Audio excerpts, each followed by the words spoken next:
பிரியமானவர்களே, இயேசு கிறிஸ்துவின் நாமத்தினாலே இந்த நாளிலும் கூட உங்களை நான் வாழ்த்தி ஆசீர்வதிக்கிறேன்.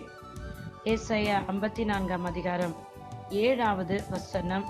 இமைப்பொழுது உன்னை கைவிட்டேன், ஆனாலும் உருக்கமான இரக்கங்களால் உன்னை சேர்த்துக் கொள்வேன்.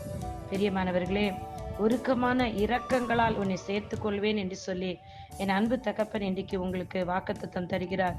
அந்த வாக்குத்தத்தமானது இது ஜீவனுள்ளதா இருக்கிறது. வேத வசனங்கள் எல்லாம் ஆவியும் ஜீவனுமா இருக்கிறபடியினால் அந்த ஜீவனுள்ள வார்த்தை உங்களுக்காக இன்றைக்கு கடந்து வருகிறது. இமைப்பொழுதிலும் உங்களை கைவிட்டேன்.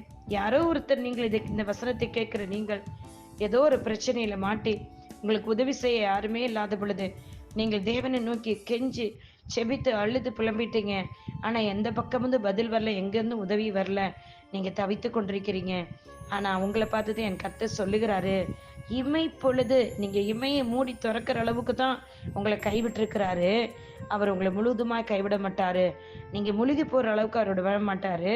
அவர் உங்களோடு கூட தான் இருக்கிறாரு. உருக்கமான இரக்கங்களால் உங்களை சேர்த்துக் கொள்வேன் என்று சொல்லுகிறார்.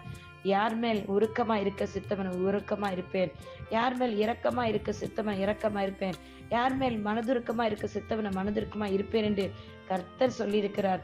அந்த வாக்குத்தத்தங்கள் அத்தனை உங்களுக்கு தாங்க. நீங்க சோர்ந்து போயிடாதீங்க. கர்த்தரனை கைவிட்டுட்டார் என்று சொல்லி நீங்க புலம்பிருந்தீங்கன்னா இன்னைக்கு உங்களுக்கு தான் சொல்லுகிறாரு, ஆனாலும் உருக்கமான இரக்கங்களால் உன்னை சேர்த்துக் கொள்வேன். இன்றைக்கு இரவு சேர்த்துக் கொள்வார், நாளைக்கு சேர்த்துக் கொள்வார், அடுத்த நாள் சேர்த்துக் கொள்வார். எல்லா நாளும் அவர் உங்களோடு கூட இருந்து அவருடைய வலதுகிறவங்கள் தலைங்கிலும் இடதுகிறவங்கள் அனைத்து அவர் பாதுகாத்துக் கொள்ள போகிறாருங்க. கலங்காதீங்க, நன்றி சொல்லுங்க, ஸ்தோத்திரம் சொல்லுங்க. இந்த வார்த்தையை கேட்ட உடனே கர்த்தர் உங்களோடு கூட இருக்கிறார், உங்கள் பக்கத்தில் இருக்கிறார். நீங்க அசைக்கப்பட மாட்டீங்க, வெட்கப்பட்டு போக மாட்டீங்க, கைவிடப்பட்டவர்கள் என்று சொல்லப்பட மாட்டீங்க. அவர் கரம் பிடித்து உங்களை தூக்கி நடத்த போகிறார். கர்த்தர்